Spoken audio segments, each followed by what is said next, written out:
there. I am Peter Obiro, a classified Kiswahili teacher. I welcome you to my channel. I hope you'll enjoy the lesson today. I only ask you to subscribe, share, or like for more video updates. Now, in this lesson, we are going to learn about the simple past tense in Kiswahili. Simple past tense. Like I did or you did, this and that. Now, simple past tense, the past tense is li. Li is the past tense. Li is the tense marker. Now, you remember we had talked about the na, tense marker for present continuous. We also have dealt with the me, which is the tense marker for simple perfect tense. And now we are going to deal with li, which is the simple past. We can talk about what happened today in the morning, yesterday, or so many years back by using the li tense. Talk about the starting of the world. You'll talk about this, narrating it in the li tense. Now, I always use this verb kusoma. I like it because you are studying. Kusoma is to study. I used it in other forms, to study or to read. To study or to read. And as usual, now you realize we just need to conjugate. We had conjugated in the now tense, and you see we talked of nina soma. We conjugated in the me tense. We talked of nime soma. And now let's look at this. Now in the li tense, we shall have nilisoma. Nilisoma. Nilisoma to mean I studied or I read. Nilisoma. So just as I told you before, remember the subject prefixes, the first, second, third person. So you start with nilisoma. If you can follow with me on the board, you have nilisoma, ulisoma, alisoma, tulisoma, mlisoma, walisoma. Nilisoma, as I told you, I studied. Ulisoma, you studied or you read. Alisoma, he or she studied. Tulisoma, we studied. Mlisoma, you all, you plural studied. And then we have walisoma, they studied. So the li is what we use with the past. Now we can have times. Let's talk of time. We have leo. I'll speak of leo. If I may just draw something to indicate that, I'll speak of leo. Leo is today. Then as I go back, then I speak of jana. Jana is yesterday. Leo, jana. Then as I go much further back, I speak of juzi. Juzi. So juzi is the day before yesterday. Here we have leo today. Jana is yesterday. Juzi is the day before yesterday. So I would have a sentence like saying, jana nili soma. Jana nilisoma. Like I studied or I read yesterday. I was saying yesterday, I studied. You can have jana nilisoma, or you can say nilisoma jana, just like you do it in English. So I will speak of juzi nilisoma. Juzi nilikula. Juzi nilipika. The verb kupika is to cook. I'll be using verbs anytime. Verbs will now just drop in and I use them. So I'll speak of kupika, which is to cook. So I'll say juzi nilipika. And kupika here is to cook. Juzi nilifundisha. Kufundisha was to teach. So you can have a list of the verbs and you can make sentences as much as you want. So the li is the past. So we have leo. Like I'll speak of, if I speak of today's past, I'll say leo asubuhi nilikula. Leo asubuhi, and you remember asubuhi was morning. Don't forget habari za asubuhi. Leo asubuhi nilikula. Maybe if you're doing something like you're in the middle of the day, say leo asubuhi nilikula. Then I would also say jana nilipika. Or I would say jana jioni, speak of jana mchana. Mchana is daytime, jioni is evening, or asubuhi morning. I would speak of time of the day, like jana jioni nilikula. Jana asubuhi nilikula. Or jana mchana nilikula. So I would speak of, when I speak about the past, I can also mention time of action. Time of action could be 100 years ago. Then we also have, I'll speak of wiki iliyopita. I want to mention this. I'll speak of wiki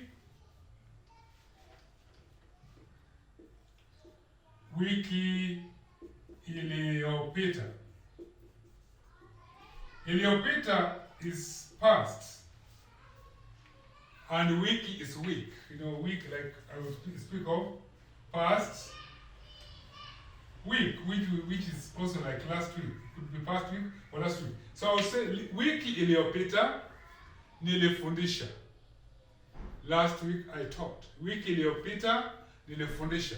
Au wiki iliyopita nilichoka. Now if also kuchoka is to be tired.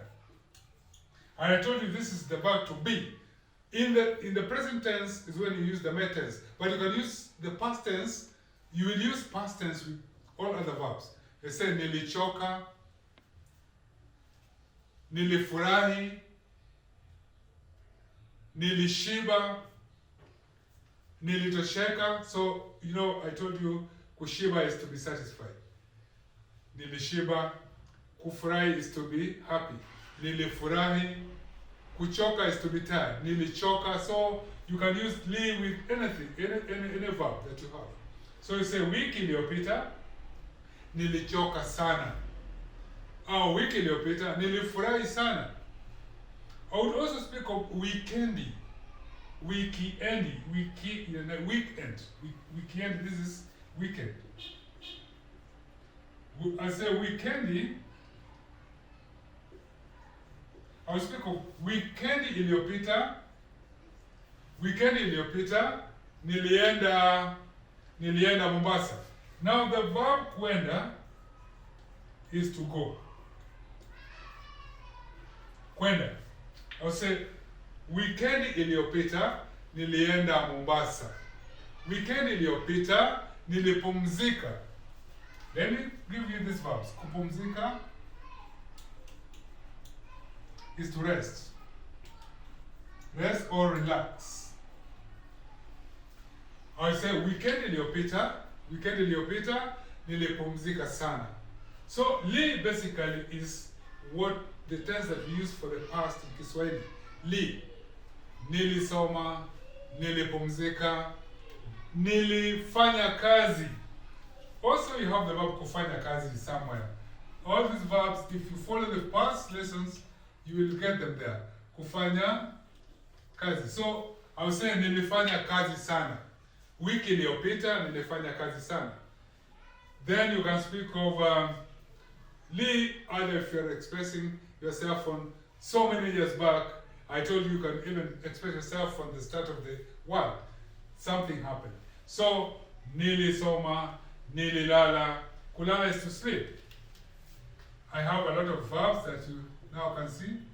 I say, like I will say jana, jana usiku, and usiku was night.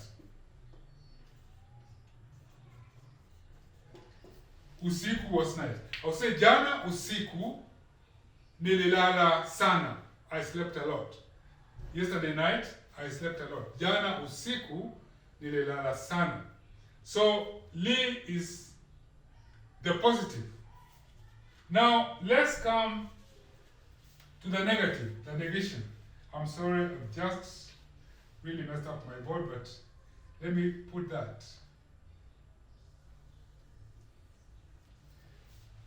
Now, negation is ku. Li is negated ku. So if I say nilisoma, nilisoma, the negation will be sikusoma. And again here, remember, first of all, when you're negating, you must negate the prefix first. Ni is always si. And you remember as you go, u is who. So you say nilisoma would be sikusoma. Sikusoma. Ku.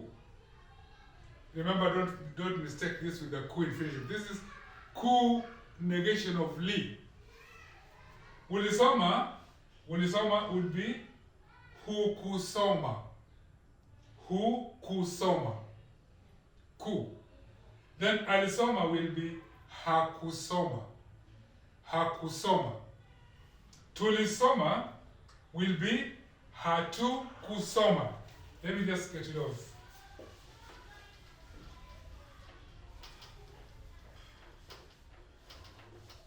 So tulisoma will be hatukusoma.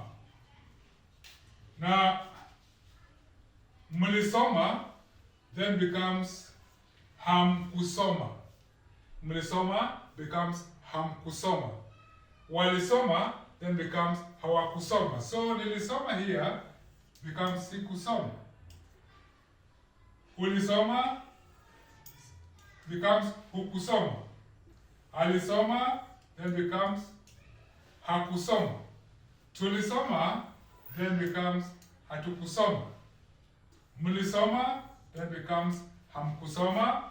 Then walisoma becomes hawakusoma. The ku is negating the li. So if I say jana sikulala vizuri, I would have the sentence like saying jana sikulala vizuri. Jana sikulala vizuri. As you can guess now, in the positive would be jana nililala vizuri. Nililala vizuri, the li becomes ku. Say jana sikulala vizuri. And vizuri here,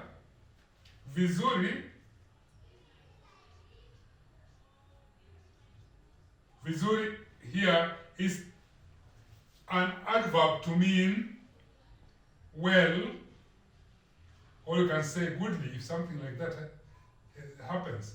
Well, so you are saying I didn't sleep well. Vizuri, jana sikulala vizuri. Now, the opposite vizuri is vibaya. Opposite of vizuri is vibaya. I will say jana nililala vibaya. Vibaya is badly. Vibaya is badly. So I will say jana nililala vibaya, like yesterday I slept badly. It depends if you didn't sleep well. So you can use vizuri in many other categories. Like you can say nina soma vizuri, I'm studying well. Or ninajifunza, and then you remember the verb kujifunza was to learn. Kujifunza is to learn. To learn. So you can say ninajifunza Kiswahili vizuri. I'm trying get to know how to use the adverbs. Ninajifunza Kiswahili vizuri. I'll say, let me use kusoma in context of to read. I would say anasoma vibaya. Anasoma vibaya, that means is reading badly. But anyway, that is just to give you the concept, because I've introduced the two important adverbs, that is vizuri and vibaya. So I was talking about the li, which is the positive, and the ku is the negation. So nilisoma, sikusoma. Nililala, sikulala. Nilipenda would be sikupenda.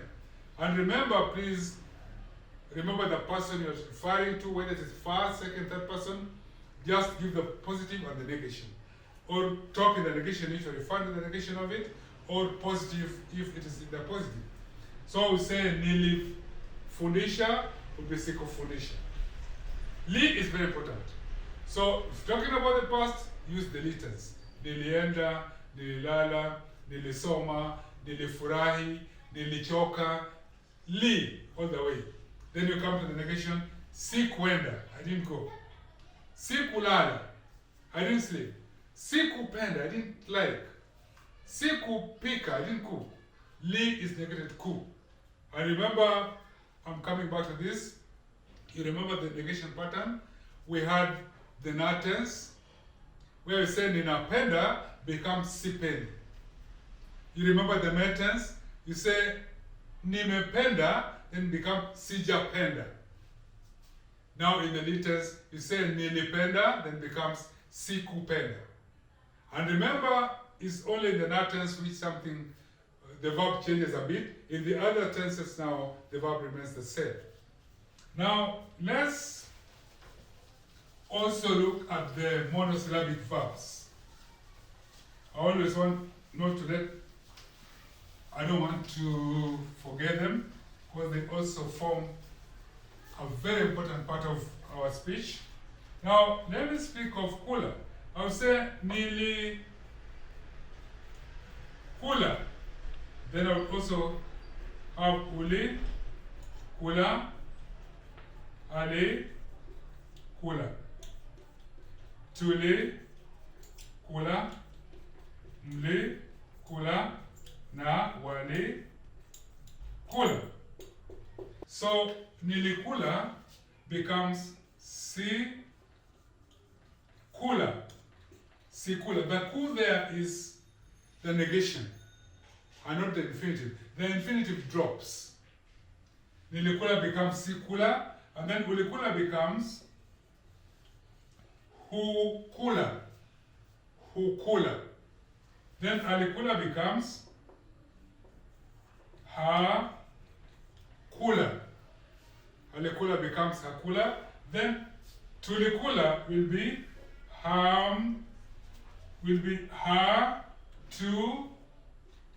hatukula. Tulikula becomes hatukula. Mlikula becomes hakula. Then walikula becomes hawakula. So all these ku that you see, these are negations of the li.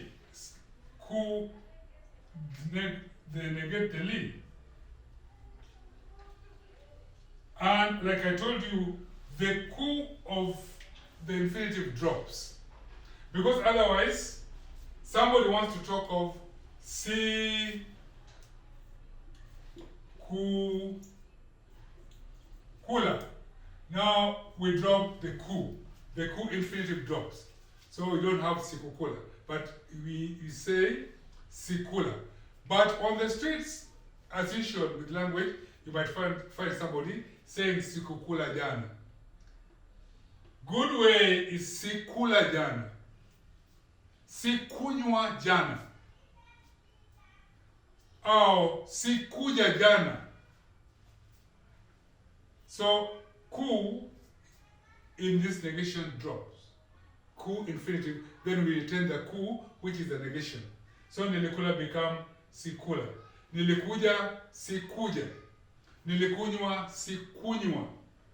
So basically, you can see we have a special way of treating the monosyllabic verbs, but also there are not many monosyllabic verbs. I wonder if there are 10. There are few. So when you just think about them, skula, kunywa, kuja, and I had one which is kuwa, and this verb kuwa is the verb to be.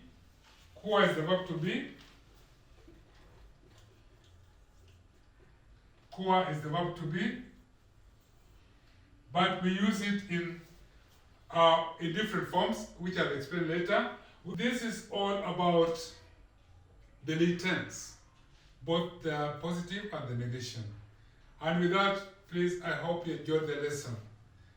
I once more kindly ask you to subscribe, like, or share for more video updates. And have a nice time. See you in the next lesson. Thank you very much.